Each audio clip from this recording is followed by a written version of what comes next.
Good morning, ladies and gentlemen.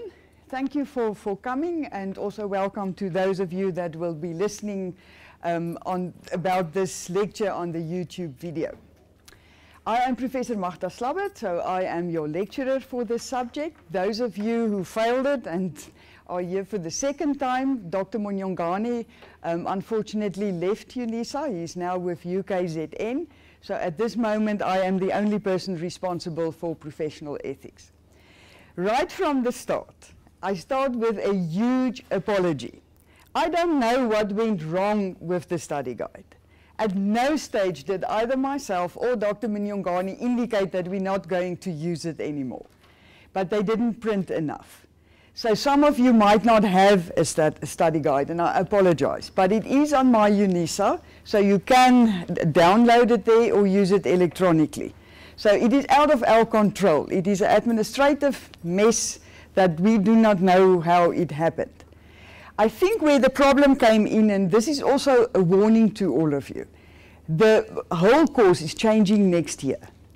So please pause either this semester or the following semester, because next year it's a whole new study guide. It's completely different.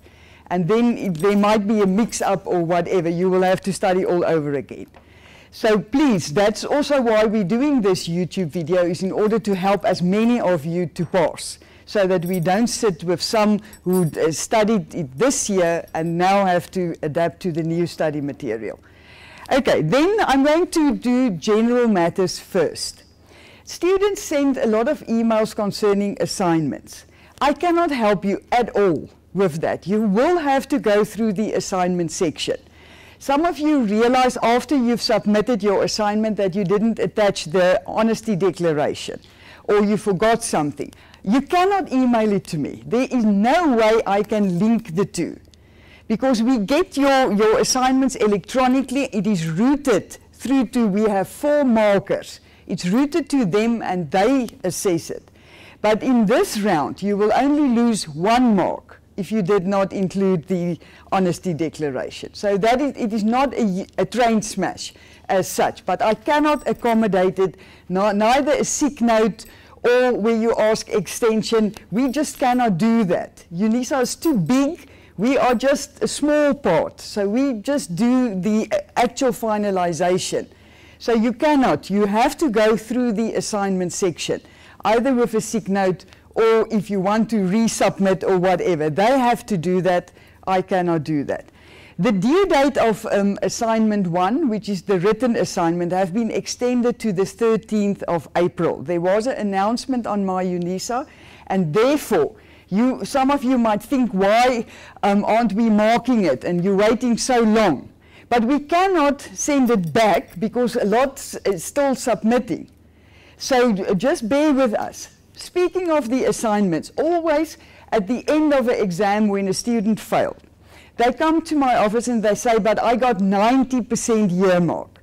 That is no indication. No indication whatsoever. You can have 100% year mark. Remember, it's only 20% of your final mark. The rest is the exam, 80%. So if you do well in your assignments, that's good, but I think you've realized there's no link. The first assignment this year was a journal article. It is irrelevant for the exam. It is just to give you another perspective on ethics. The other assignment is multiple choice.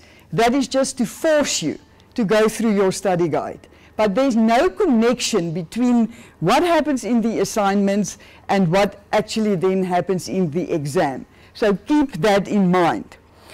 Then I have about, I think at this stage we have 1,600 students. And there is not enough activity on my UNISA. I think if you are not active on my UNISA, you are losing out. I mean, you can see for yourself I am not young, so I do not like technology. I do not like these kind of things. But that is the way things have changed, and that is the way you will have to go. You must go to my UNISA because that is my only correspondence with you, unless you send me a personal email.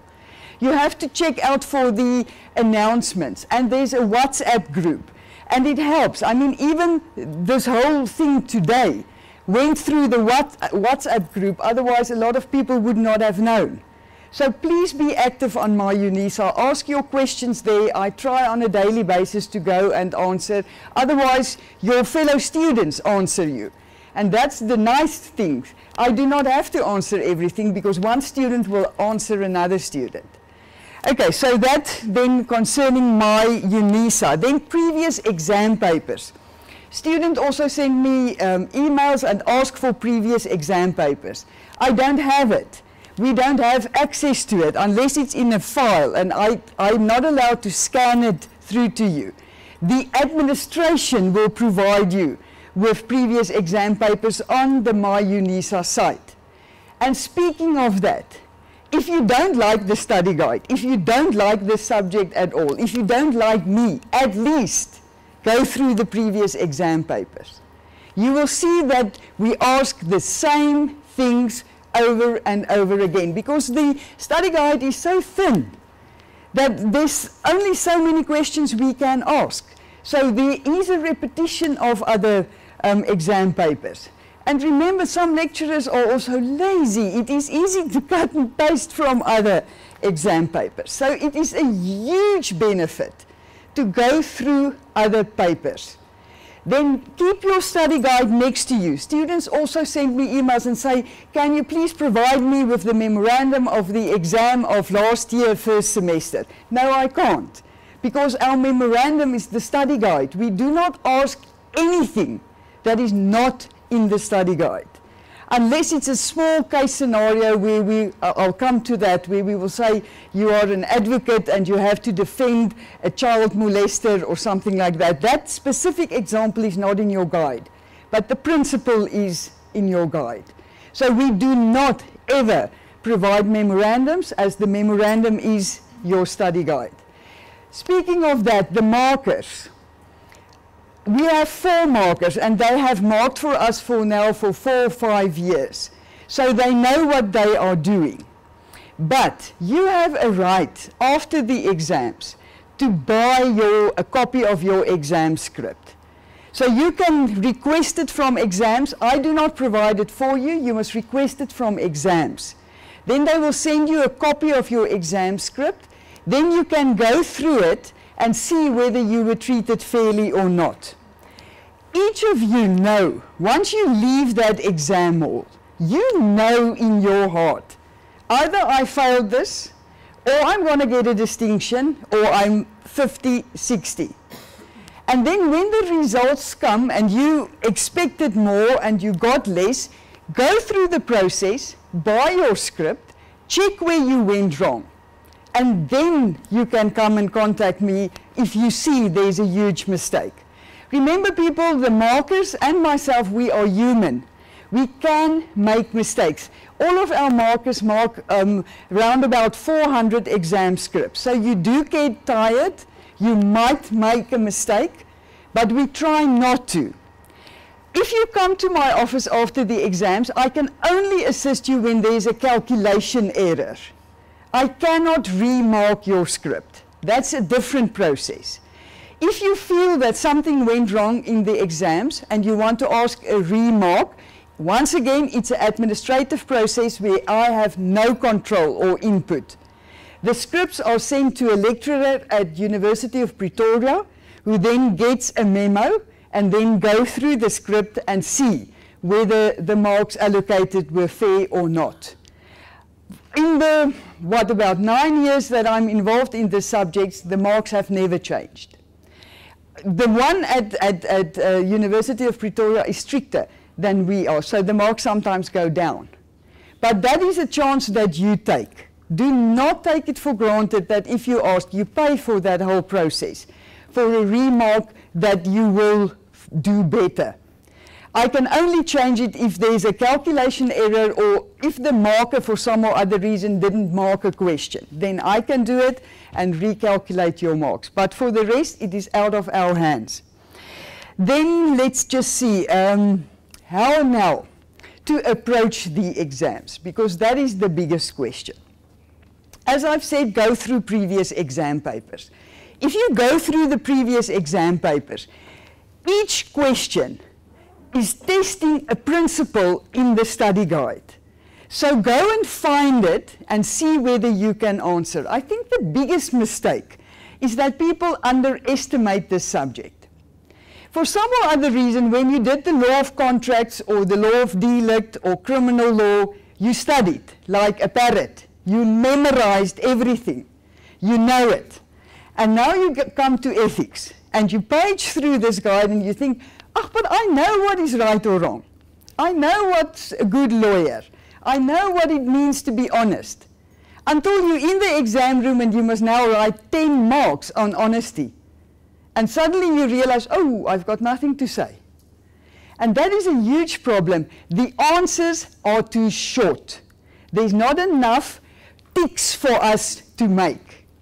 And we are not Mother Christmas. We do not give. And if you give us one sentence, say, oh, I can see, this student knows what's going on. No, we have to tick. So you have to answer. If the question is 30, that happened in the previous exam where we asked a comparison between Mandela and Makubela for 30 marks. And the students wrote this big. How on earth can we give you 20 or 30 marks for that? You cannot just say Mandela was involved in the defiance campaign and they used the character test. Makubela, they used the duty test. Yes, that is the most important things to mention, but it's not 30 marks. So the biggest problem is that you do not give us enough to mark. There is a time limit, and every semester there's a huge fight. Why only 2 hours? We've gone through it, we've tested it, it works. If you know your work and you answer and you just go for it, you can do it in 2 hours. There is no need for you to start with question 1 and end with question 8. You can do it as you please. Just number your answers. Number your answers. So, if you want to make sure, and you see the last question is the 30-mark questions as happened previously, and you know that answer, start with that one.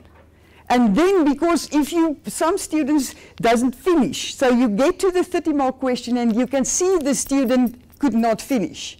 Or they write there, may God bless you, I couldn't finish. Or, may God bless your whole family once you mark this script. Or, people, you must manage your time. And the other thing is now, do not give too much irrelevant information. Because then we just make a thing like this on your script, meaning that's irrelevant. So you're not getting marks for it, and you've wasted time. So please, and handwriting. Handwriting, I know you're under stress.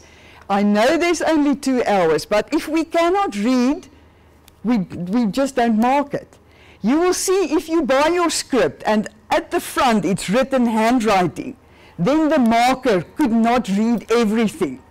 And then maybe you are prejudiced. So the neater your work, the more positive we are, the better marks you get. It's a technique to write the exam. You must remember it's a marker that's going to assess this. And what do you want this marker to see? So the more logic your structure is, the clearer your handwriting, the more positive we are, the better marks you get. Okay, then let's just see. I think that is more or less what I wanted to say generally. It's just, let's just start with this. Why this subject? Some students ask, why is it not part of skills at the beginning of your LLB? We have argued that you're supposed to do it in your final year, because then you have matured. And then eventually we feel you are fit and you have developed enough to accommodate ethics. Ethics is not just about what is right or wrong, and I'll come to that when I go through the guide. The reason we have this subject is we want to make better people of you. So what is the bottom line of this module at UNISA? And it's not the same at other universities, they do it differently. But the point that we want to get across is that ethics is not just a code of ethics. You are all going into the field once you finish your qualifications, either as attorneys or advocates or state attorneys or magistrates or wherever you're going to end. And the message that we try to convey is be more than the code of ethics that will regulate your profession. And that's why we've added chapter 6, which is the philosophical approaches to ethics. That's why we've drawn that in. Because at the end of the day, what do we want you to be? More than a rule-based person. You must be a virtuous person. And that is what we want to try to achieve. So that is the bottom line, or the crux of this whole module. So if you understand that we want to give you more than what a code of ethics gives, then you're halfway there. Okay, I'm going to end here for the first part, and then we will carry on with the study guide.